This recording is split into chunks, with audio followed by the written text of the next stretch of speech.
आप सभी को प्रभु यीशु मसीह के पवित्र नाम में एक बार फिर से मैं नमस्कार करता हूं आज की शाम कि उस खुदा ने हमें ये जिंदगी दी है, बहुत आयत की जिंदगी जो उसने हमें अपनी सांसें दी है। कब्र एक सच्चाई है, कब्र तो हमें मिलनी ही है, लेकिन कौन सी कब्र? वो कब्र जो खुदावंद के द्वारा आपके और मेरे लिए एक लंबी आयु और उसकी समस्त योजनाओं के बाद, या लूसीफर के साथ समझौते की जिंदगी में कि परमेश्वर आपको अपने पास से दूर कर दे। जिंदगी दोनों है, चुनाव आपका अपना है। आज सुबह से लेकर परमेश्वर ने कब्र के विषय में मुझसे बातें करी और शाम आते आते उसने कब्र कौन सी ये प्रचार मुझे दिया। पवित्र आत्मा का मैं धन्यवाद करता हूं कि यदि वो पवित्र आत्मा मेरे साथ ना रहे तो सब कुछ व्यर्थ है। वही तो मुझे सिखाता और वही तो मुझे बताता। बहुत बड़ी सच्चाई और एक गंभीरता के साथ परमेश्वर के कलाम पर हम जाएं, उसके रहस्यों पर जाएं। यह साधारण लाइफ बिल्कुल भी नहीं है, परंतु अंत के दिनों की तैयारी है। और पवित्र आत्मा, आप मुझे मत समझिए, इस पेज को मत समझिए, लेकिन यह अनुग्रह है खुदा का कि पवित्र आत्मा आपको आपके कब्र के विषय में बात करेगा आज। और ये सच्चाई है मनुष्य की जिंदगी की। मनुष्य सब कुछ प्राप्त कर ले, लेकिन यदि अपने प्राणों की हानि उठाए तो उसे क्या लाभ है? पवित्र परमेश्वर, हम आपका धन्यवाद करते हैं आज के दिन के लिए, आज के समय के लिए। आपकी उपस्थिति हमारे बीच में है प्यारे पिता। वो दो रास्ते हमारे पास अभी भी हैं, लेकिन हम चाहते हैं कि आपकी योजनाओं की जिंदगी इस संसार में भी हमारे लिए हो जाए। क्या लाभ पिता यदि आपकी योजनाओं में हमारी जिंदगी, हमारी सांसें उपयोग ना हो पाए? सारी जिंदगी हम कमाते रहे, हर सारी जिंदगी हम बढ़ते रहे, लेकिन कौन सी बढ़ती, कौन सी कमाई जो हमें इस मिट्टी के साथ ही हमारे जीवन को भी समाप्त कर देगी? लेकिन तेरा अनुग्रह है ना हम पर, और तेरी दया भी तो है जो तू हमसे बातें करता है सच्चाई के साथ। और उस मिट्टी को हमारे आंखों के सामने रखा है प्यारे पिता, जो एक दिन हमारी कब्र के ऊपर आएगी और हमारी इस शरीर को, जो डेरे का सा शरीर है, इसे ढांप देगी। लेकिन क्या हमारी आत्मा भी ढप जाए उसी पुरानी जमीन के साथ, वो अनंत काल की झील में जाए? नहीं खुदावन, तेरे प्रकाशन के लिए धन्यवाद और धन्यवाद करते हैं यीशु मसीह के पवित्र नाम में। आमीन, आमीन, आमीन, आमीन। आइए, मैं परमेश्वर का आज के दिन के लिए धन्यवाद करता हूं कि उसने एक नई जिंदगी हमें दी और ये प्रकाशन भी दिया एक बार फिर से। जब मैं कब्र में चला जाऊंगा तब मेरे लहू से क्या लाभ होगा? आज के विषय पर है, इसलिए पवित्र आत्मा ने एक नए तरीके से इस गाने को मुझे आपके सामने रखने कहा है। आइए हम इसे रखते हैं।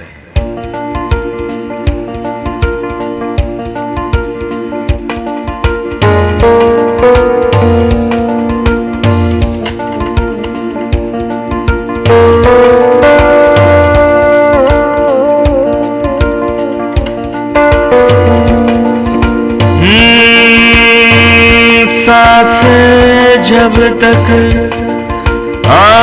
सांसें जब तक, तब तक ऐ खुदा तेरी महिमा मैं करूं।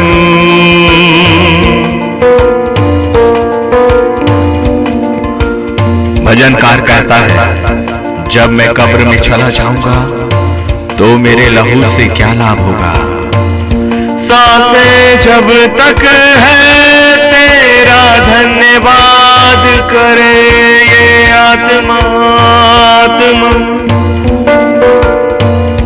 मेरे लहू से क्या लाभ होगा? मिट्टी का तेरा धन्यवाद करे।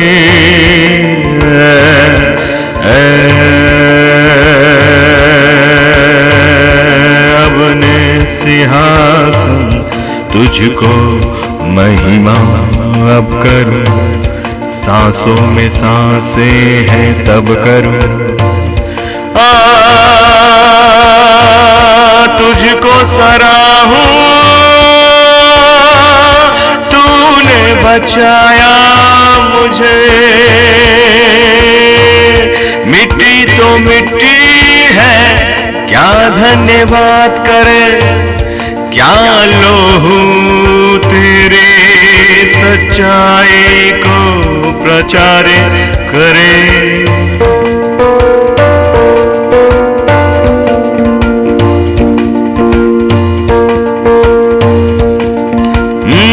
सांसे सांसे सांसे है, जब तक सांसों में सांसे, सांसे सांसे सांसे है, जब तक सांसों में सांसे।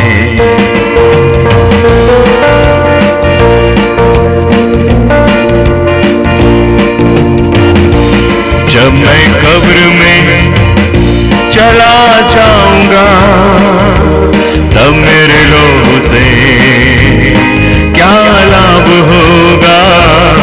जब मैं कब्र में चला जाऊंगा, तब मेरे लोगों से क्या लाभ होगा। मिट्टी का तेरा धन्यवाद करे, क्या वो तेरी सच्चाई का प्रचार करे। मिट्टी का तेरा धन्यवाद करे, क्या वो तेरी सच्चाई का प्रचार करे। हे यहोवा मुझ पर अनुग्रह कर, हे यहोवा मेरा सहायक हो। हे यहोवा मुझ पर अनुग्रह कर, हे यहोवा मेरा सहायक हो। जब मैं कब्र में चला जाऊंगा, तब मेरे लोगों से क्या लाभ होगा। जब मैं कब्र में चला जाऊंगा, तब मेरे लोगों से क्या लाभ होगा।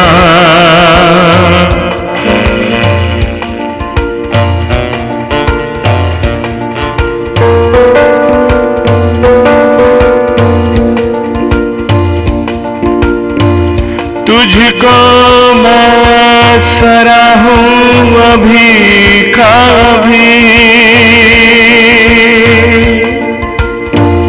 जब तक आत्मा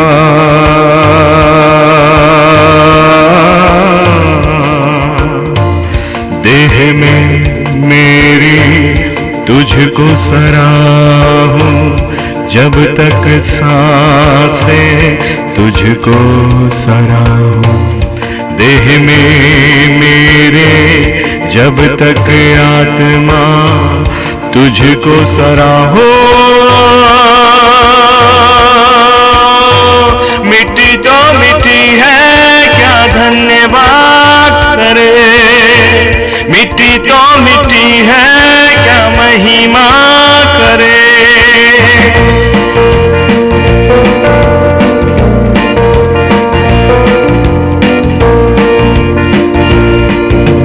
तुझको मैं सराहूं, तूने मुझको है निकाला। तुझको मैं सराहूं, तूने मुझको है निकाला।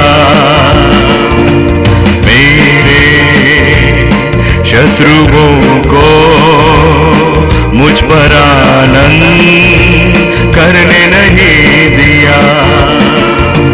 मेरे शत्रुओं को मुझ पर आनंद करने नहीं दिया। हे परमेश्वर मेरे यहोवा, मैं सदा तेरा धन्यवाद करूंगा। हे परमेश्वर मेरे यहोवा, मैं सदा तेरा तेरा धन्यवाद करूंगा। हे यहोवा मुझ पर अनुग्रह कर।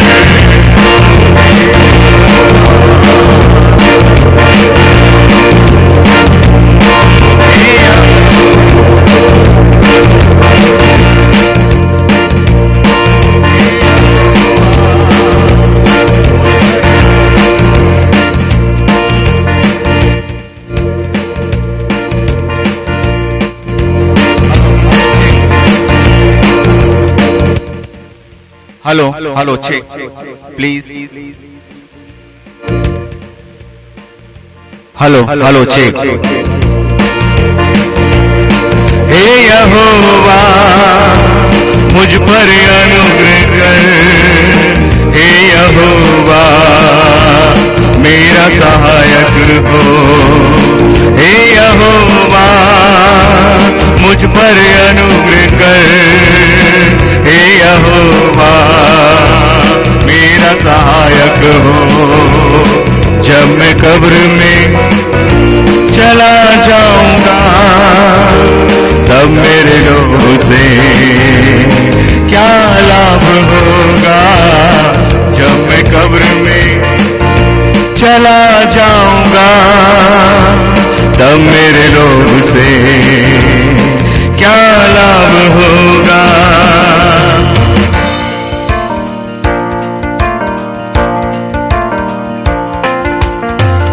तूने मेरी कमर में आनंद का पटुका बांधा ताकि मेरी आत्मा खुदा तेरा भजन ही करती सदा। मिट्टी तो मिट्टी है क्या धन्यवाद करे। मिट्टी तो मिट्टी है क्या महिमा करे।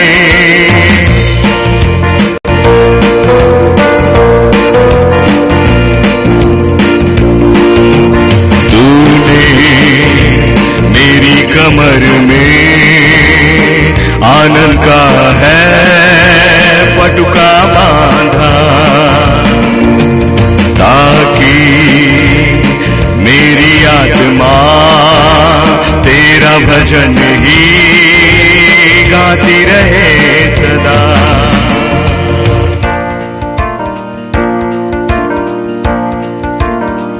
तूने मेरी कमर में आनंद का पटुका बांधा ताकि मेरी आत्मा तेरा भजन ही गाए सदा।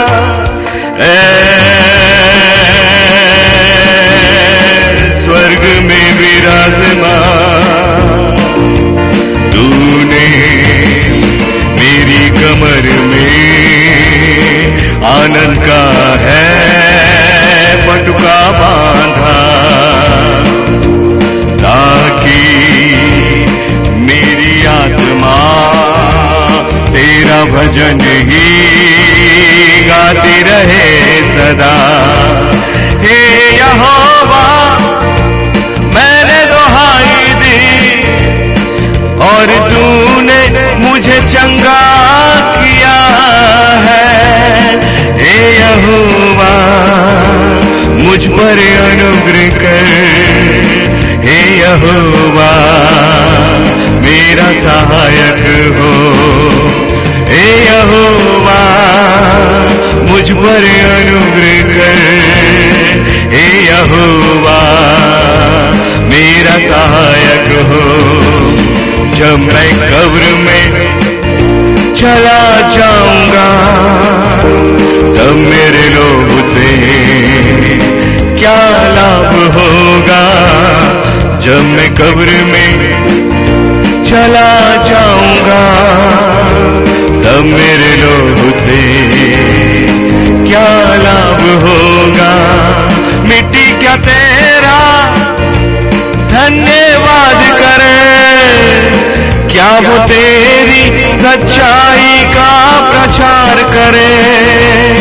हे यहोवा मुझ पर अनुग्रह कर, हे यहोवा मेरा सहायक हो, हे यहोवा मुझ पर अनुग्रह कर, हे यहोवा मेरा सहायक हो। जब मैं कब्र में चला जाऊंगा तब मेरे रोग से क्या लाभ होगा?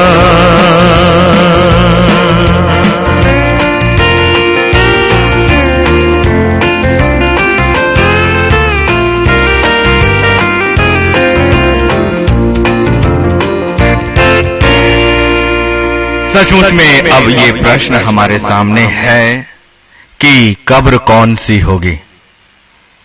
ये एक बड़ी सच्चाई जो खुदाबंद आज की शाम आपके और मेरे बीच में रखना चाह रहा है अपने अद्भुत कलाम के द्वारा। और मैं कोई नहीं होता कि किन्हीं बड़े भेदों को मैं जान पाऊं। मेरा भी तो सहायक वही पवित्र आत्मा है, वही पवित्र आत्मा। मैं जानता हूं कि आपका और मेरे लिए एक ही उपाय है उस परमेश्वर के सिंहासन के सामने। और सच में जब हम कब्र में चले जाएंगे तो हमारे लहू से क्या लाभ होगा और मिट्टी क्या उसका धन्यवाद करेगी। अभी भी हमारे पास सच में समय है।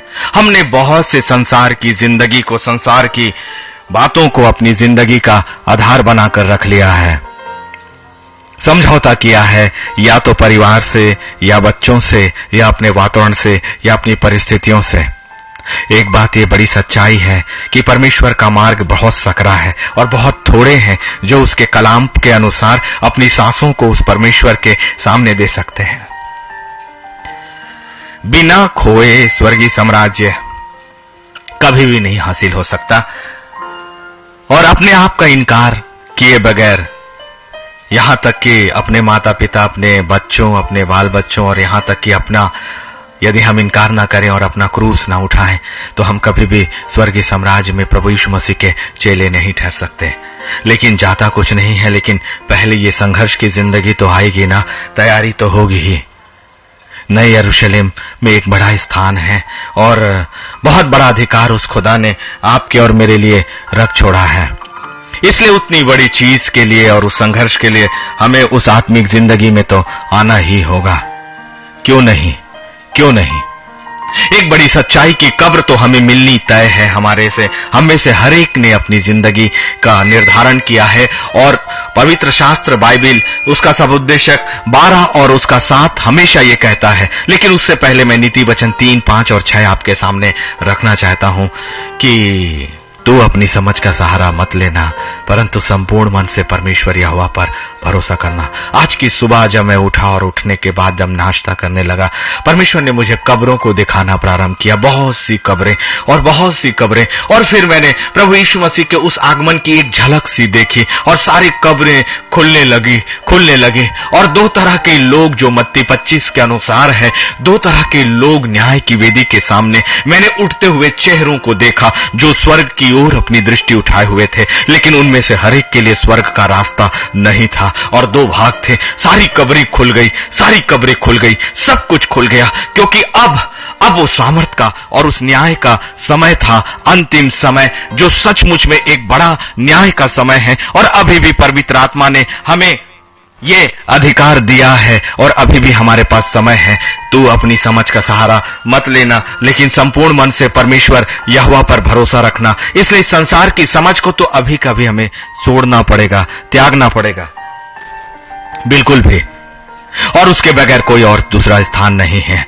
दो कब्रें हैं आपके लिए, या तो पवित्र परमेश्वर की इच्छा का कब्र या लूसीफर के इच्छा का कब्र, इस संसार की इच्छा का कब्र, आपकी अपनी इच्छा का कब्र। लेकिन मौत से आप कभी भी अपने आप को बचा नहीं सकते। यह शरीर है और शरीर मिट्टी का सा है, और वचन के अनुसार यह शरीर तो शरीर है, ये मिट्टी मिट्टी में है जो मिट्टी में मिल जाएगी, लेकिन आत्मा एक दिन परमेश्वर यहोवा के पास लौट जाएगी। लेकिन पवित्र शास्त्र उन दो कब्रों के विषय में आपसे बातें करना चाहती है आज की शाम, वो पवित्र आत्मा की कब्रें कौन सी कब्र, आपकी और मेरी कब्र कौन सी होनी चाहिए।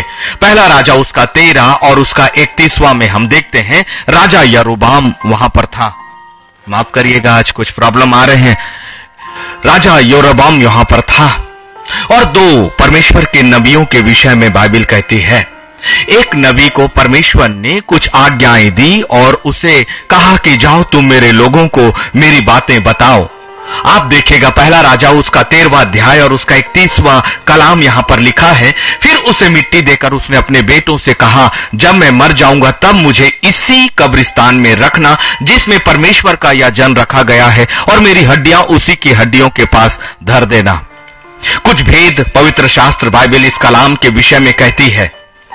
दो नबी हैं, उनमें से एक नबी को परमेश्वर ने अपनी कुछ आज्ञाएं दी और उन आज्ञाओं को देने के बाद उसने उससे कहा कि तू उस जगह पर और उस भूमि पर रुकना मत, कहीं खाना मत खाना, मेरी आज्ञा है।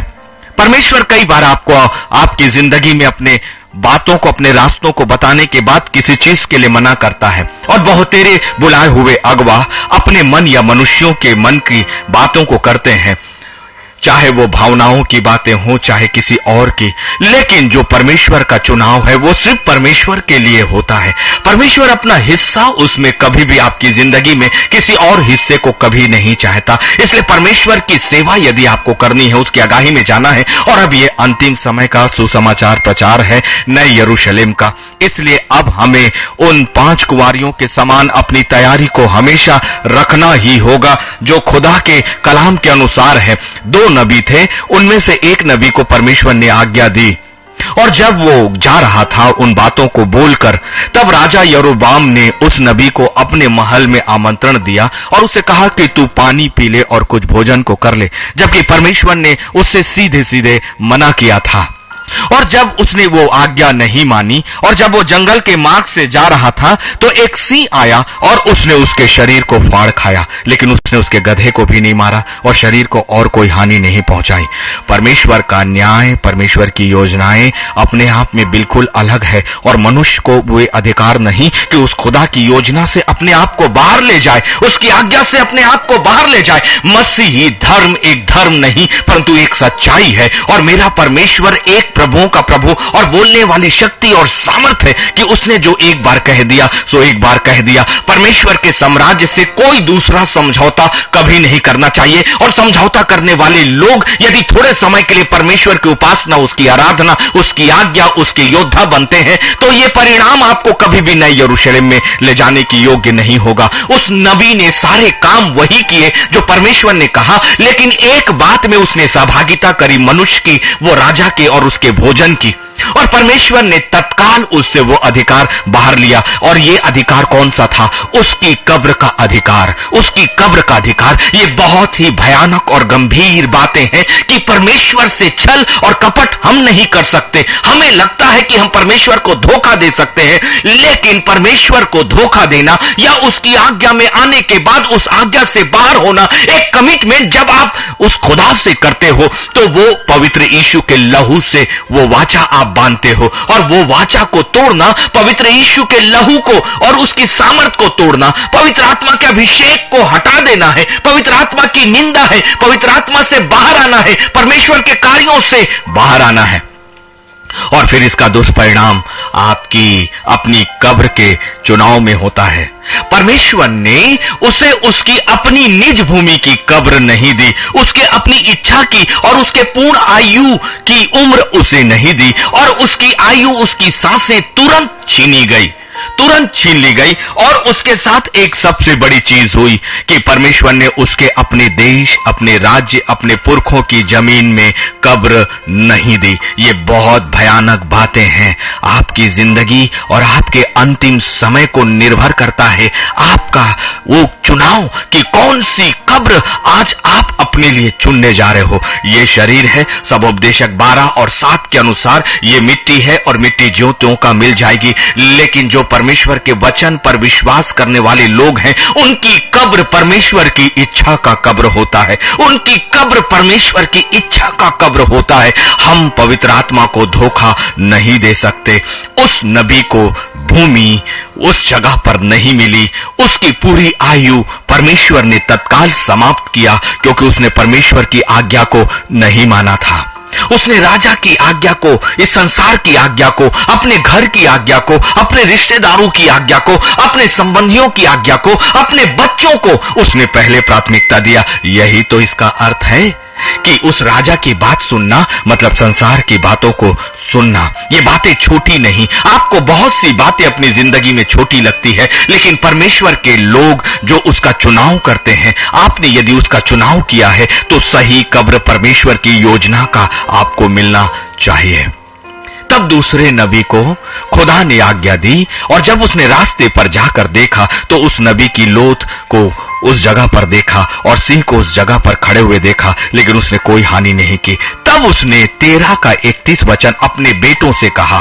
फिर उसे मिट्टी देकर उसने अपने बेटों से कहा, जब मैं मर जाऊं तब मुझे इसी कब्रिस्तान में रखना, क्योंकि वो कब्रिस्तान उसके अपने देश, अपनी भूमि और वो भूमि का था जो परमेश्वर ने दिया। और उसने एक प्रतिज्ञा की, एक सत्य को जाना। और उस नबी ने कहा कि मैं जब मर जाऊं, उसने घोषणा करी और एक सच्चाई को बता रहा है। परमेश्वर की इच्छा की मौत यदि नहीं हुई तो संपूर्णता आपकी जिंदगी में नहीं है। फिर या तो वो यिर्मयाह 29:11 से बाहर की विषय है। ये बहुत भयानक बात, हमें मौत आएगी और हमें कब्र भी नसीब होगी, लेकिन कौन सा कब्र? कौन सा कब्र? परमेश्वर की इच्छाओं का और पूर्ण आयु का, और उसके बाद नए यरूशलेम को प्राप्त करने का, कि अनंत काल के लिए अपनी जिंदगी को नाश करने का। अभी भी हमारे पास सच में वक्त है। परमेश्वर का कलाम बार बार आपके और मेरे बीच में नहीं आएगा। उस नबी से परमेश्वर ने बातें करी और उसे सच्चाई बताई। एक नबी जिसने आज्ञा नहीं मानी, लेकिन दूसरे नबी ने कहा कि अपने बेटों से कहा, जब मैं मर जाऊं तब मुझे इसी कब्रिस्तान में रखना जिसमें परमेश्वर का यह जन रखा गया है, और मेरी हड्डियां उसी के हड्डियों के पास धर देना। ये घोषणा थी परमेश्वर की इच्छा की कब्र की। और हमें भी अपनी जिंदगी में सच में ये घोषणा करनी चाहिए कि परमेश्वर यदि मेरी कब्र बने। सच्चाई से हम भागते हैं ना, जब हम अपने प्रियजनों के बीच में अपनी मौत की बातें करते हैं या अपनी मौत को सोचते हैं, तो इस सच्चाई से हम हमेशा भागते हैं। इस बात को हम सुनना नहीं चाहते, जबकि सबसे महत्वपूर्ण है, क्योंकि यही आपकी कब्र आपके अनंत काल की जिंदगी को सुख या पीड़ा के साथ निर्धारित करने वाली है। यशायाह नबी की किताब, उसका 22वां अध्याय, उसका 16 और 17 में कुछ भविष्यवाणियां आपके लिए है।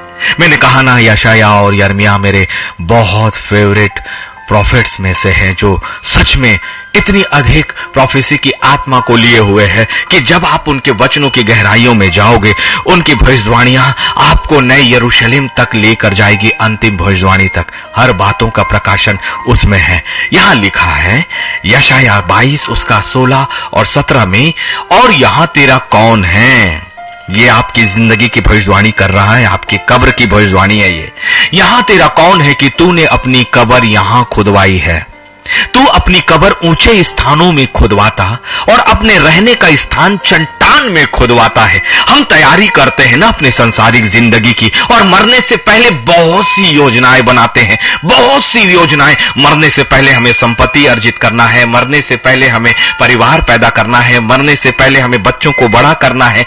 ये सारी बातें एक सिरे से आपकी जिंदगी की भविष्यवाणियों के माध्यम से नकारी जा रही है, यशायाह के माध्यम से। यशायाह 22, 16 और 17 में, यशायाह 22 और 16 आपकी और मेरी सच्चाई है। हमने इस संसार की जिंदगी जिंदगी को पहले प्राथमिकता दी अपनी जिंदगी में। अपनी कब्र से पहले हमने इस संसार में अपने लिए सुंदर और सुंदर स्थान बनाया, अपने शरीर को सुंदर और सुंदर चीज दी। वो धनी व्यक्ति ने भी तो यही किया था, लेकिन उसकी आत्मा जो वास्तव में वो धनी व्यक्ति था, वो कहां पहुंची। ये दृष्टांत नहीं, भविष्यवाणी है आपकी और मेरी आत्मा के लिए। अभी भी हमारे पास आत्मा है और अभी भी आत्मा हमारी देह में है, और अभी भी हमारी जीभ परमेश्वर का धन्यवाद कर सकती है, अभी भी हमारी जीभ परमेश्वर का अंगीकार कर सकती है, अभी भी हमारी आत्मा अपने खुदा के सामने चिल्ला सकती है, और अभी भी पवित्र आत्मा की आवाज को हमारे कान सुन सकते हैं। अभी समय है, सच में अभी समय है, अभी समय है। हमने संसार की बातों में अपने आत्मिक जिंदगी को सौदा करके रख दिया। एक आत्मिक भविष्य को ना देखकर हमने बच्चों के साथ उनका सौदा किया, हमने अपने पारिवारिक जीवन के साथ उसका सौदा किया। जो अपने आप का इनकार नहीं करेगा वो कभी भी प्रभु यीशु मसीह का चेला नहीं बन सकता, और परमेश्वर का चेला बनने के लिए संपूर्णता 100% सेवा जरूरी है। परमेश्वर का अगवा बनने के लिए 100% संपूर्णता और 100% सेवा जरूरी है। थोड़ी थोड़ी प्रार्थनाओं के उत्तर से हम खुश हो जाते हैं, थोड़ी थोड़ी सी आराधना से हम अपने आप को पूर्ण मानते हैं, हमें लगता है कि हमने परमेश्वर के साम्राज्य के लिए अपनी जिंदगी को दिया है। बिल्कुल भी गलत और गलत। परमेश्वर संपूर्ण मांगता है अपने बेटों और अपने संतानों की जिंदगी का संपूर्ण आज्ञा हो तो संपूर्ण हो। इसीलिए ये भविष्यवाणी आपके और मेरी जिंदगी के लिए है। तेरा कौन है? तू अपनी कब्र यहां खुदवाई है, तू अपनी कब्र ऊंचे स्थानों में खुदवाता और अपने रहने का स्थान चट्टान में खुदवाता है। देख, ये आपकी जिंदगी की सच्चाई, आपकी भविष्यवाणियां आने वाले समय की आपकी जिंदगी की जा रही है। परमेश्वर का मैं धन्यवाद करता हूं कि अभी ये कलाम हमारे पास पहुंच गया, इससे पहले कि हम उन बातों पे बढ़े जो संसार की ओर से है। कबूल करें, इस कलाम को कबूल करें, अपने जीवन की भविष्यवाणियों को कबूल करें। अभी वक्त है, सच में अभी वक्त है। यहां लिखा है, देख यहोवा तुझको बड़ी शक्ति से पकड़कर बहुत दूर फेंक देगा। ये भयानक बातें हैं। हमने अपनी जिंदगी में सौदे किए हैं, लूसीफर के साथ, परिवार के साथ, बच्चों के साथ, सारी कल्पनाओं के साथ। मेरा प्रचार ये नहीं है कि आप अपने परिवार को छोड़ें, लेकिन पहले उसके राज्य और धर्म की खोज तय वो करेगा, तय हम करते हैं, और उसके बाद कहते हैं कि हमने अपनी जिंदगी खुदा के नाम दे दी। तय हम करते हैं, और जब हर समय का तय भी हम करते हैं, अपने भविष्य को भी हम तय करते हैं, अपने जीवन की सांसों को भी हम तय करते हैं। हम ही ने सब कुछ तय किया और नाम दे दिया परमेश्वर का। कभी भी हम परमेश्वर को धोखा नहीं दे सकते। मैंने अपनी जिंदगी में अपना सब कुछ छोड़ दिया और केवल परमेश्वर की आज्ञा की जिंदगी, अपने आप को उसके हाथों में संपूर्ण रूप से समर्पित कर दिया। तभी तो परमेश्वर की योजनाएं आपकी सांसों के लिए प्रारंभ होती है, तभी परमेश्वर की कल्पनाएं आपकी जिंदगी के लिए प्रारंभ होती है। देख यहोवा तुझको बड़ी शक्ति से पकड़कर बहुत दूर फेंक देगा। इसका मतलब परमेश्वर आपकी कब्र, आपकी आशीषित जिंदगी और आपके शरीर से आपकी आत्मा का निकलने वाला वो महत्वपूर्ण समय अपने से दूर कर देगा। कौन सी कब्र चाहिए? परमेश्वर के नजदीकी का कब्र, जो परमेश्वर के द्वारा निर्धारित किया गया, परमेश्वर के द्वारा संपूर्ण आयु देने के बाद निर्धारित किया, या सौदे का कब्र? वो कब्र परमेश्वर के समीप कभी नहीं रहता। यदि हमने उस परमेश्वर की आज्ञा का अभी भी पालन नहीं किया, तो देखिए ना, आपकी जिंदगी की भविष्यवाणियां हैं यशायाह 22, 16 और 17 में। देख यहोवा तुझको बड़ी शक्ति से पकड़कर बहुत दूर फेंक देगा। परमेश्वर के हाथ से कौन बच पाएगा? परमेश्वर की योजनाओं से कौन बचा पाएगा? क्या परमेश्वर की आत्मा से आप भागकर कहीं छिप सकते हो? कौन सा ऐसा स्थान है जहां आप अपने मन की विचारों को भी अपने खुदा से छिपा पाए? ये भयानक बातों से बचने का एक ही उपाय है कि खुदा से अपनी कब्र मांगे, खुदा से अपनी कब्र मांगे। अपनी कब्र मांगे। मैंने अपने खुदा से सिर्फ एक ही चीज मांगी, खुदावन मैं अपनी जिंदगी में सब छोड़ता हूं, लेकिन कब्र हो तो तेरी योजना का, कब्र हो तो तेरी योजना का, कब्र हो तो तेरी योजना का, कब्र हो तो तेरी योजना का। एक बहुत बड़ी और सच्चाई की प्रार्थना यही है, अपनी मौत से डरे मत, परंतु उस मौत को आप देखें कि धर्मी जन की मौत बहुतों के लिए और स्वर्ग में आनंद का एक कारण होती है। मौत से डरना नहीं है, परंतु कौन सी कब्र हमारी जिंदगी में हमें चुनना है, ये अभी भी हमारे पास अवसर है। और अभी भविष्यवाणियां खत्म कहां हुई है, यशाया 22 उसका 16 और 17 था, लेकिन अब यशाया 22 का 18 भी आ जाइए। वो तुझे मरोड़ कर गेंद की नाई लंबे चौड़े देश में फेंक देगा। हे अपने स्वामी के घराने को लज्जित करने वाले, अपने स्वामी अर्थात स्वर्गीय घराने को लज्जित करने वाले, खुदा के नाम लेने वालों, खुदा का नाम लेने वालों, जो अपनी कब्र अपने अनुसार तय करते हो, ये जान लो कि परमेश्वर हमें बहुत दूर फेंक सकता है। जैसे उस नबी का न्याय तुरंत हो गया, हे वह तुझे मरोड़ कर गेंद की नाई लंबे चौड़े देश में फेंक देगा। हे अपने स्वामी के घराने को लज्जित करने वाले, वहां तू मरेगा और तेरे वैभव के रथ वहीं के वहीं रह जाएंगे। हमारी मौत उस जगह पर जाकर होगी जहां हमारी भूमि नहीं है। वहां हमारे वैभव, हमारा धन, हमारा रिश्ते, हमारे प्रेम कोई भी नहीं रहेगा, कोई भी नहीं रहेगा। और हजारों मौत आप देखिए कि उनकी मौत और उसकी भूमि वो नहीं मिलती जो उनके अपने पुरखों की भूमि है। उनकी मौत वो पूरी जिंदगी जीने के बाद नहीं होती जो परमेश्वर की योजनाओं की है। लेकिन अब सत्य का प्रचार और पवित्र आत्मा का संपूर्ण प्रकाशन अभी हमारे पास है। कौन सी कब्र, कौन सी कब्र, कौन सी, कौन सी, कौन सी कब्र? अपनी अंतिम जिंदगी की तैयारी क्यों नहीं करते? क्योंकि ये अंतिम जिंदगी और अपने कब्र की तैयारी नए यरूशलेम की तैयारी है। ये शरीर का समाप्त होना आपका अस्तित्व समाप्त कभी नहीं कर रहा है। ये शरीर की मौत आपकी आत्मा की जिंदगी को कभी नहीं खत्म कर रहा। लेकिन आज किया गया समझौता, आज किया गया बात और आज उस नबी के समान उसकी आज्ञा को पालन नहीं करना हमें लूसीफर की ओर लेकर जाएगा ताकि वो हमारे लिए कब्र तैयार करे। लेकिन लूसीफर की कब्र ना सिर्फ आपके शरीर को नाश करेगी, परंतु लूसीफर की कब्र आपकी आत्मा को भी अनंत काल के लिए नाश करेगी। ये सबसे बड़ा फर्क है। कौन सी कब्र, कौन सी कब्र? खुदावन के सिंहासन का कि लूसीफर के नजदीकी का है? याकूब ने जब अपने बेटे यूसुफ के अंगरखे को देखा जो उसके भाइयों ने बकरी और मेढ़े के खून से रचकर उसके पास आया, उसने एक सच्चाई बयान करी है आपकी और अपनी मौत की जो पवित्र शास्त्र बाइबल में है। याकूब ने ये सच्चाई कही उत्पत्ति 37 और उसके 35 में, मैं तो विलाप करता हुआ अपने पुत्र के पास अधोलोक में उतर जाऊंगा, उतर जाऊंगा। हर वो स्थान जो कब्र के बाद की है वो अधोलोक की सच्चाई को बता रही है। पवित्र शास्त्र बाइबल मरने के बाद आत्माओं के स्थान को बता रही है। ये भेद हैं जो अय्यूब की किताब में भी और नीति वचन में भी बहुतायत से दिए गए हैं। अधोलोक का अस्तित्व और अधोलोक का वो स्थान, लेकिन अधोलोक भी पुराना आकाश और पुरानी पृथ्वी और अधोलोक भी प्रकाशित वाक्य के प्रकाशन के अनुसार अनंत काल की झील में डाले जाएंगे। लेकिन अब जब कब्रें खुलेंगी, यीशु मसीह आएंगे, जब कब्रें खुलेंगी तो अधोलोक भी अपने आप को रोक नहीं पाएगा। अधोलोक को भी उन आत्माओं को उगलना ही होगा और ये दोनों आत्माएं परमेश्वर के अर्थात यीशु मसीह के सिंहासन के सामने खड़ी होंगी और वो भेड़ों और बकरियों को अलग करेगा। कौन सी कब्र आपको चाहिए? कौन सी कब्र आपको चाहिए? परमेश्वर की संगति का, अपनी पूर्ण आयु का, कि अपूर्णता का और परमेश्वर के द्वारा आपको छोड़े जाने का? क्योंकि भजन संहिता 88 उसके 3 में दाऊद ने एक भेद खोला है, क्योंकि मेरा प्राण क्लेश में भरा हुआ है और मेरा प्राण अधोलोक के निकट पहुंचा है।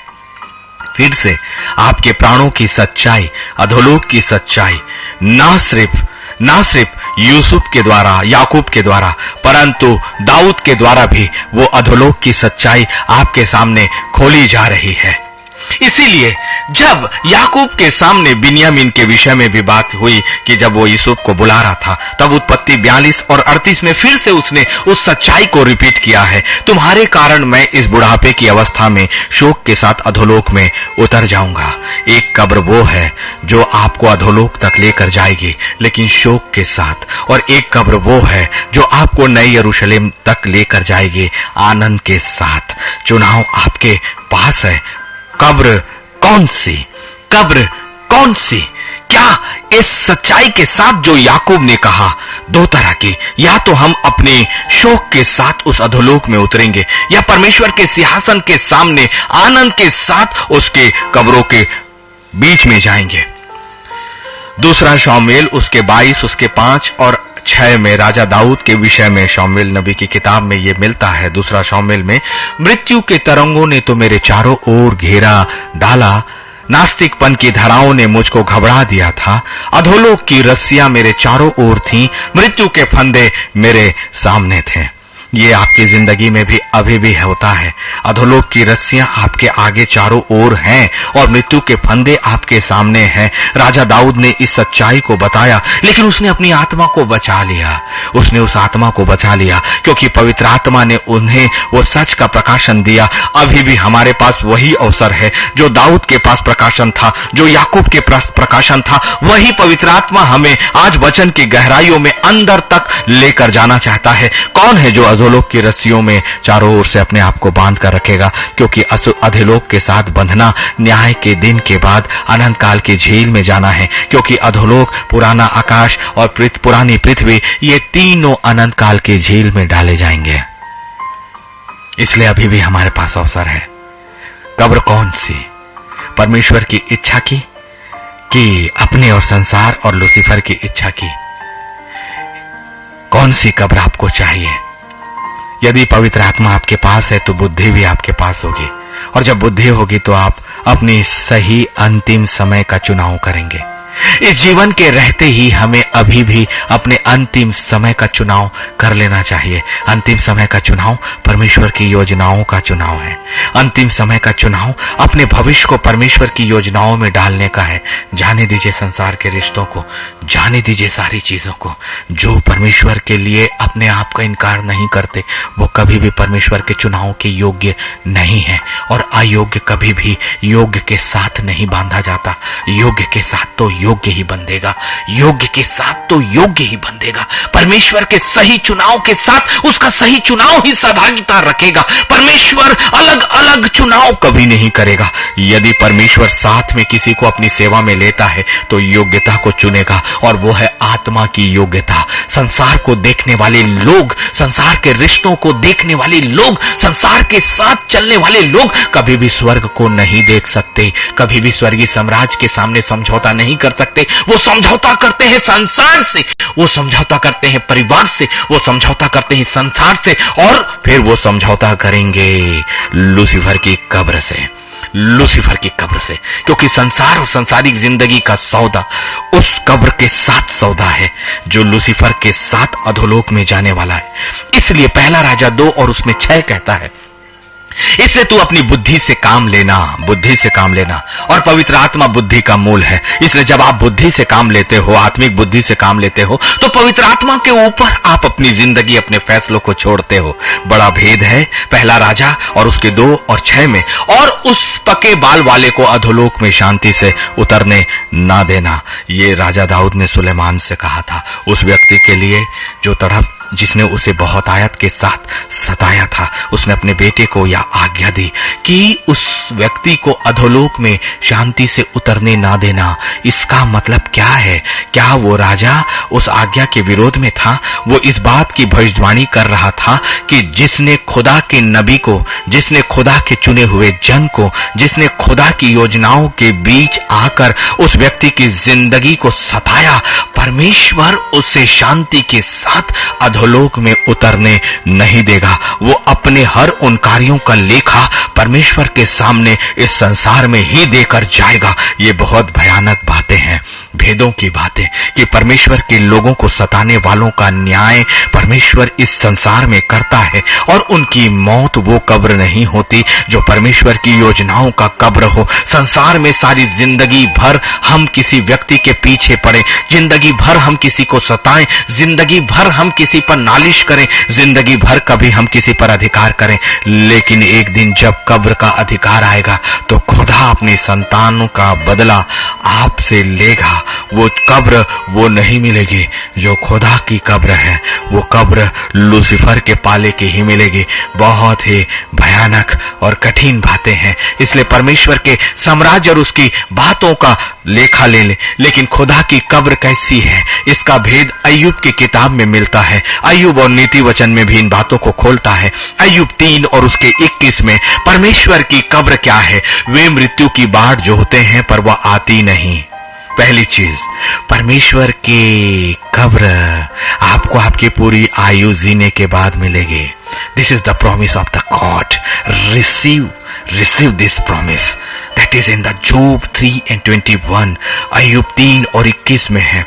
आप अपनी मृत्यु की बाट जोहते हैं पर वह आती नहीं, और गड़े हुए धन से अधिक उसकी खोज जब आप करते हो, उसके बावजूद भी आप अपनी मौत को भी मांगोगे, तो परमेश्वर की कब्र आपको आपकी आयु से पहले कभी भी मौत को लेने नहीं देगी। ये बड़ा प्रकाशन है। यहां तक कि जब आप खुद भी उस चीज को मांगोगे, लोगों की तो बात ही दूर है। ये बहुत बड़ा भेद है। परमेश्वर आपको संपूर्ण आयु के लिए आपकी जिंदगी को, आपकी सांसों को सुरक्षित रखता है। ये एक आशीष है, ये एक वाचा है जो अय्यूब 3 और 21 में है। कौन सी कब्र चुन लो? अय्यूब 3 और 21 की क्या? जो आप अपनी मृत्यु को देखोगे नहीं, पूरी आयु जीने के बाद आप उसे खोजोगे भी, तो परमेश्वर उस मृत्यु को आप तक कभी पहुंचने नहीं देगा। और अय्यूब 3 उसका 22 और 23 भी देख लीजिए। वे कब्र को पहुंच कर देखिए। पहली चीज तो यह है कि आप एक लंबी आयु को प्राप्त करेंगे। खुदा के लोगों, इस सच्चाई को ले लीजिए,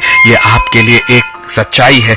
कब्र तो हमें मिलेगी, लेकिन कौन सा कब्र? खुदा की कब्र कि लूसीफर की कब्र? कौन सा चुनाव? अनंत काल की जिंदगी का चुनाव कि अनंत काल की उस पीड़ा का चुनाव? देखिए अय्यूब 3 और 21, वे मृत्यु की बाट जोहते हैं पर वो आती नहीं। परमेश्वर आपको सामने मृत्यु को आज्ञा नहीं देगा, लेकिन जब आपकी मृत्यु होगी, कितनी बड़ी बात है, कितनी बड़ी बात है। मृत्यु के बाद कौन आनंद कर पाया है, लेकिन ये आपके लिए एक प्रॉमिस है नई यरूशलेम का। अय्यूब 3 उसका 22 में आ जाइए, 21 के बाद 22 में आ जाइए। वहां लिखा है, वे कब्र को पहुंचकर आनंदित और अत्यंत मगन होते हैं। आप अंतिम समय में जब मृत्यु परमेश्वर की ओर से आएगी, परमेश्वर अधिकार के साथ आपकी आत्मा को लेने के लिए अपने दूतों को भेजेगा, वैसे जैसे उसने एलिया के लिए भेजा था, वैसे जैसे उसने अब्राहिम के लिए, वैसे जैसे उसने मूसा के लिए भेजा है। परमेश्वर ने भेद आपसे कभी नहीं किया। अभी भी अवसर है। मूसा के समान आपका भी अधिकार है, अब्राहम के समान आपका भी अधिकार है, इसहाक के समान आपका भी अधिकार है, यूसुफ के समान आपका भी अधिकार है।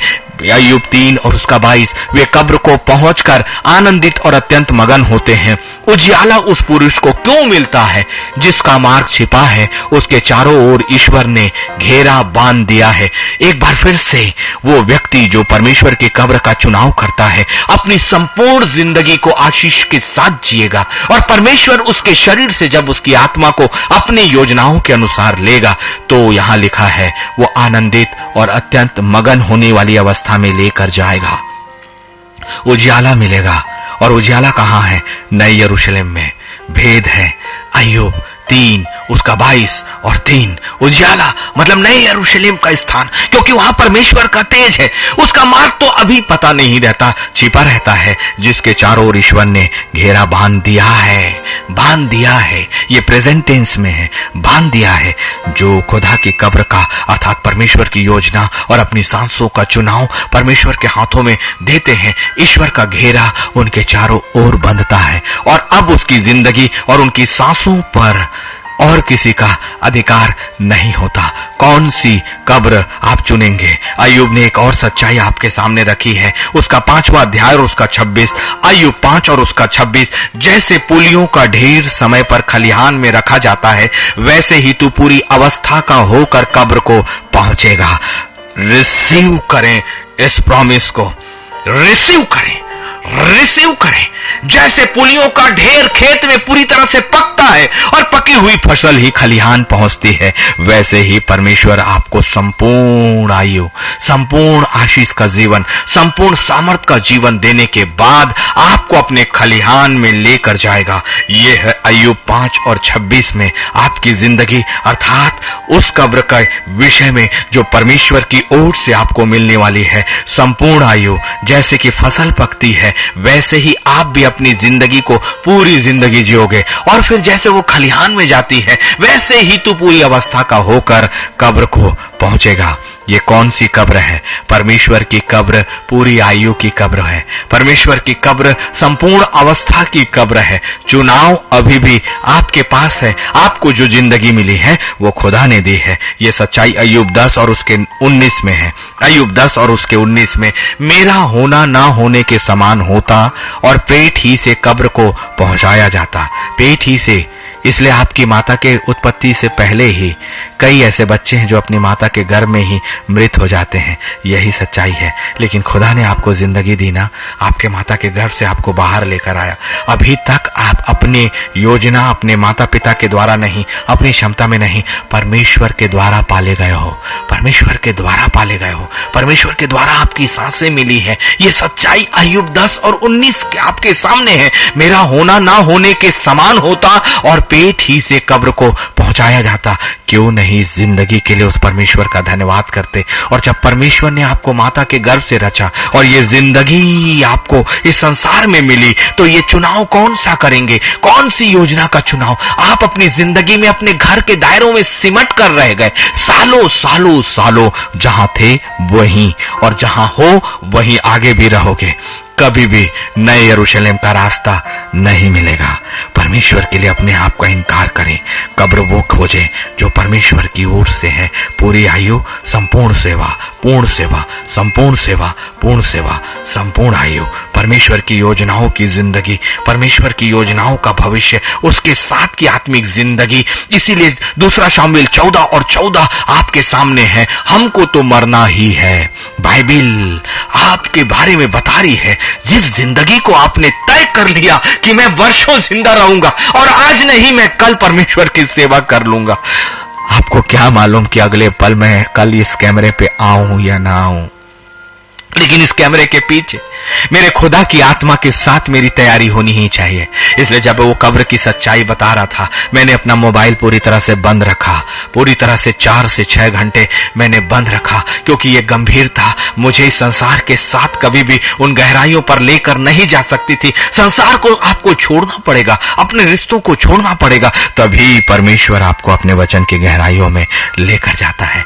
इन वचनों में वो शब्द वैसे नहीं जैसे आपको सुनाई देते हैं, जैसे दिखाई देते हैं। उनका अर्थ वो नहीं जैसा आप समझते हो। ये हिंदी और इंग्लिश की डिक्शनरी के अर्थों में नहीं, पवित्र आत्मा के अर्थों से डिकोडिंग होती है। इसलिए दूसरा शामिल 14 और 14 अपनी जिंदगी की सच्चाई को देख लीजिए। हमको तो मरना ही है, हमको तो मरना ही है। ये आज खुदा ने मेरी सच्चाई, मेरी जिंदगी, मेरे शरीर की सच्चाई मेरे सामने रखी। इसलिए तो मैंने वो आराधना एक बार फिर करी कि जब मैं कब्र में चला जाऊंगा तब मेरे लहू से क्या लाभ होगा? मिट्टी क्या तेरा धन्यवाद करेगी? क्या वो तेरी महिमा को, तेरी सच्चाई का प्रचार करेगी? अभी भी तो समय है। कौन सी कब्र, कौन सी कब्र?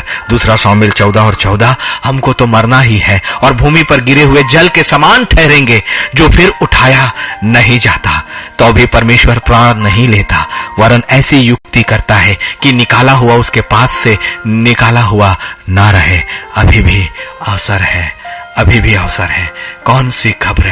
परमेश्वर की, परमेश्वर की कि लूसीफर की। अभी भी भजन संहिता 30 और 3 में एक और प्रॉमिस, उस अधोलोक से बाहर निकालने की आपको प्रॉमिस। हे यहोवा, तूने मेरा प्राण अधोलोक में से निकाला और तूने मुझको जीवित रखा और कब्र में पड़ने से बचाया। 20 से 22 वर्षों पहले 3 बार इसी तरह से परमेश्वर ने मुझे अधोलोक से बाहर किया।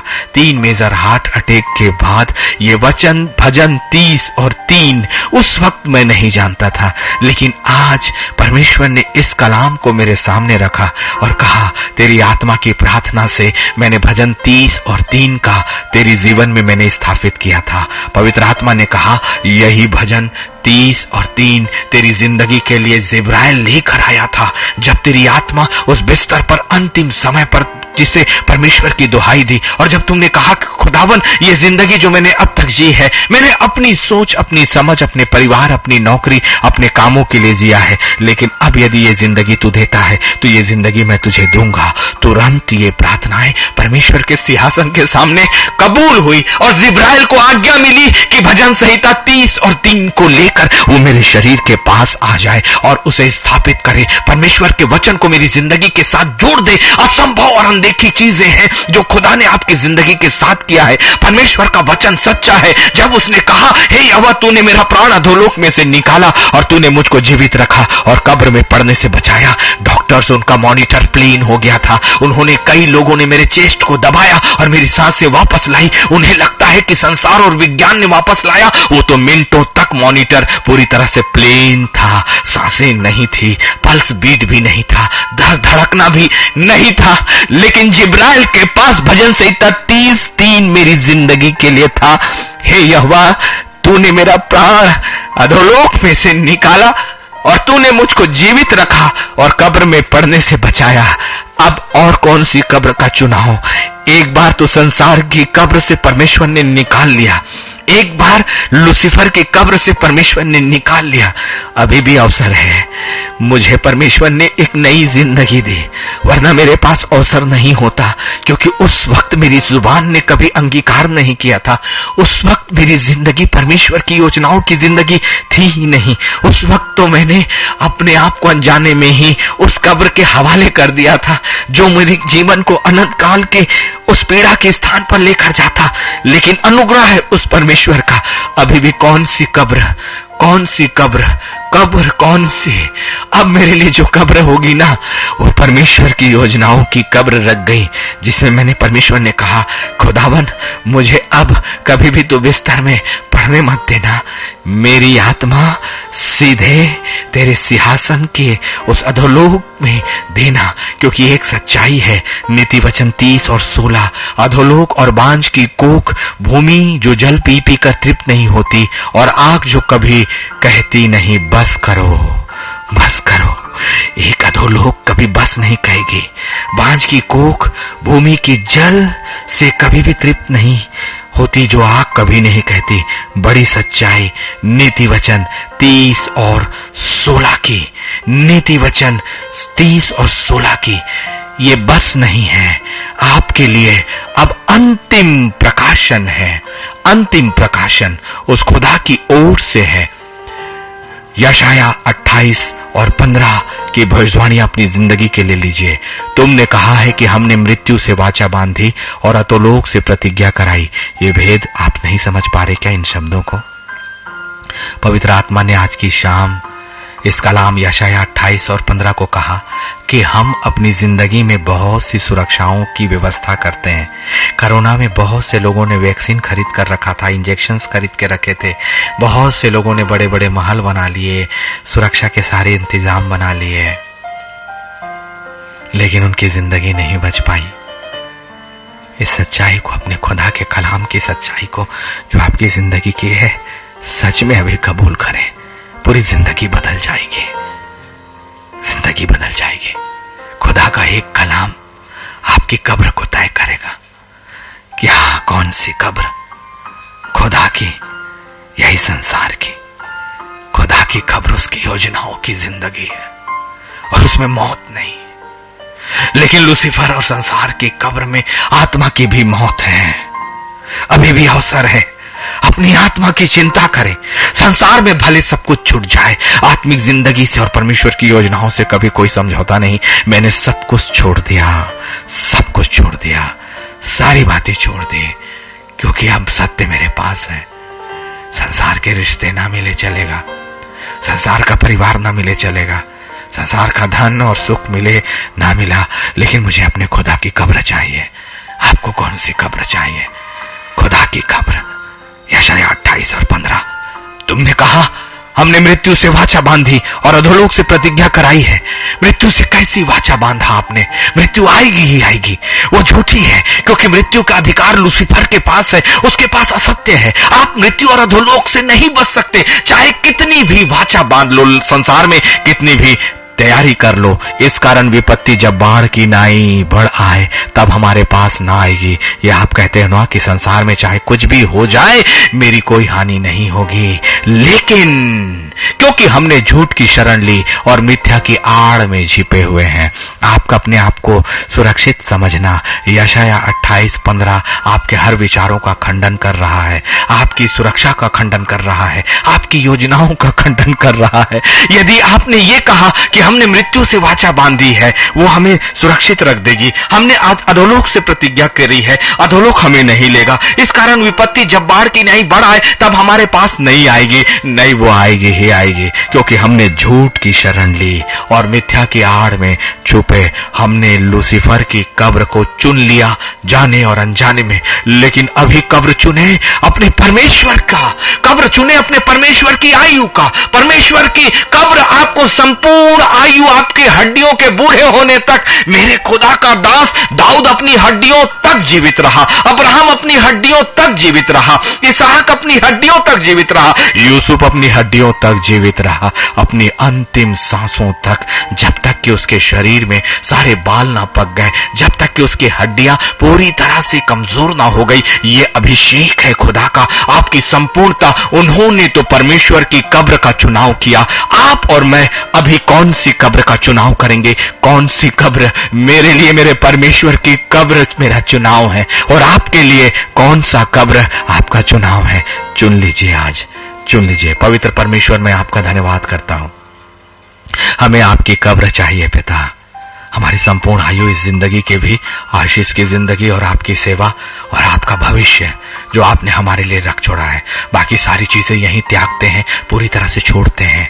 हमने अपनी कल्पनाओं में किन किन चीजों का सौदा कर लिया पिता, लेकिन आज धन्यवाद करते हैं कि आपकी आत्मा हमारे साथ बातें करने वाली है। मुझे ये पता है बहुत तेरे जो आज के वचन को सुनकर भी कल अपनी जिंदगी वैसे ही जिएंगे जैसे आज जीते आए हैं, लेकिन इनमें से बहुत तेरे ऐसे हैं जिनकी जिंदगी में आज की शाम एक नई कब्र की योजनाएं बनने वाली है। बहुत से ऐसे लोग हैं पिता, इनमें से बहुत से लोग हैं, बहुत से लोग जो कल की जिंदगी में भी वही रहेंगे, उनके लिए कब्र लूसीफर की रहेगी। लेकिन इन सुनने वालों में से भी कुछ तो ऐसे हैं जिनकी कब्र अभी इसी वक्त वाचा के साथ बांध दी गई, क्योंकि उन्होंने अपने मन में नहीं, अपने विचारों में नहीं, अपनी संपूर्ण जिंदगी को तेरे वाचा से बांधा। और हमारी वाचा लूसीफर के साथ नहीं, परंतु नए यरूशलेम में तेरे सिंहासन के सामने प्रभु, क्योंकि तेरी कब्र हमारी आत्मा को अनंत काल की जिंदगी और आनंद और सुख और तेरे तेज के सामने लेकर जाएगी, उस उजियाले में लेकर जाएगी। हमें वही कब्र चुना है पिता। आज की शाम जितनों ने ये तेरे वचन के अनुसार मैं उन्हें देख पा रहा हूं प्रभु, ऐसे लोगों का, उनकी आत्मा की ये बुलाहट को, उनके समर्पण को आज की रात ही कबूल करना, और कल का दिन उनके लिए एक नई योजना का दिन हो जाए। उनकी जिंदगी के लिए, उनके भविष्य के लिए नई योजनाओं का जाने दो। उन लोगों को जो संसार के रिश्तों और संसार के फैसलों के अनुसार अपनी जिंदगी को तय करते हैं, परमेश्वर कभी भी ठट्ठों में नहीं उड़ा जा सकता। पवित्र आत्मा का प्रकाशन कभी भी खाली नहीं जाएगा। पवित्र आत्मा अपनी बातों को कहने के बाद कभी भी हमें क्षमा नहीं करता। इसलिए जब उसने अपनी बातें गहराई के साथ हमें बता दी, उसके बाद भी यदि हमने अपना चुनाव अपनी योजनाओं का किया, तो कभी भी परमेश्वर की सुरक्षा और सामर्थ हमारी जिंदगी में नहीं रहने वाली पिता। इस सच्चाई को बताने के लिए आपका धन्यवाद। और उन लोगों के लिए मैं विशेष प्रार्थना करता प्रभु जो आज की शाम एक नई योजना में जा रहे हैं, आज की शाम एक नई कब्र को चुन रहे हैं, आज की शाम उनकी जिंदगी में मेरे परमेश्वर उनकी लंबी आयु और उस आयु के साथ अपनी सेवा को चुन रहा है प्रभु। उन्हें बहुत आयु से इस्तेमाल करना, उनके अंतिम सांसों तक उन्हें इस्तेमाल करना, और उन्हें वो प्रकाशन देना जो पवित्र आत्मा की आवाज को सुन सके, जो पवित्र आत्मा की देहों को समझ सके, जो तेरे स्वर्गीय दर्शनों को देख सके, तेरे समृद्ध साम्राज्य और नरक के साम्राज्य को अपनी इन्हीं आंखों से देख सके, उन भेदों को जान सके, तेरे गहराइयों में उतर सके। ये तेरी कब्र इन सारे आशीषों से और इन सारी वाचा से बंधी हुई होती है पिता। इसलिए जो मेरा परमेश्वर है वही इनका भी परमेश्वर परमेश्वर है, आज की शाम जितने इस कब्र को चुन रहे हैं, आज की शाम जो तेरी कब्र को चुन रहे हैं, तेरी संपूर्ण आयु को चुन रहे हैं, तेरे साथ जिंदगी को वादा कर रहे हैं प्रभु, अपना हाथ तेरे हाथों में दे रहे हैं। संसार छूटे तो छूटने जाए, चले, हमें कब्र चाहिए, तेरी कब्र चाहिए, तेरी योजनाएं चाहिए। हमारी जिंदगी की अंतिम सांस पिता तेरे स्वर्गदूतों के हाथों में निकलनी चाहिए। हमारी आत्मा तेरे स्वर्गदूतों के आदर के साथ पहुंचेगी प्रभु अधोलोक में, वो स्थान। और जब न्याय का दिन आएगा, जब अधोलोक के अपने आप को उगलेगा पिता, हम अपने पवित्र सिंहासन के सामने उठाए जाएंगे पिता। यही है तेरी कब्र, यही है तेरी कब्र। संसार को संसार का चुनाव कबूल हो, संसार को संसार की योजनाएं कबूल हो, संसार को संसार की पद प्रतिष्ठा, पैसा, रुतबा, बच्चे, परिवार कबूल हो। हमें तू कबूल है पिता, हमें सिर्फ तू कबूल है, तू कबूल है, तू कबूल है। हमारी अंतिम सांस तेरे चरणों में हो, हमारी अंतिम सांस तेरे स्वर्गदूतों के घेरे में हो, हमारी अंतिम सांस तेरी वेदी को देखते देखते हो, हमारी अंतिम सांस तेरी सेवा के साथ हो। है खुदावन, यही कब्र हमें चाहिए और तू आज उसे हमारे लिए पूरा करेगा। अपनी वाचा को, तेरी वाचा से हम अपने आप को बांधते हैं यीशु मसीह के नाम पर। आमीन और आमीन और आमीन। माफ करिएगा, बहुत ज्यादा समय हुआ, लेकिन मैं उस कलाम को बीच में नहीं रोक सकता।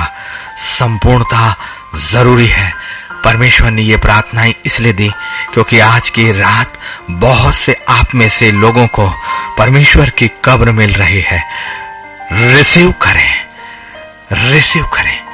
परमेश्वर हम सबको बहुतायत की आशीष दे और कल का दिन ठीक 9:30 बजे नई योजनाओं के साथ, नए दिन के साथ, नई कब्र के चुनाव के साथ, परमेश्वर के स्वर्गदूतों की आज्ञा और उसकी सुरक्षा के अनुसार कल की जिंदगी में नए दिन को देखेंगे।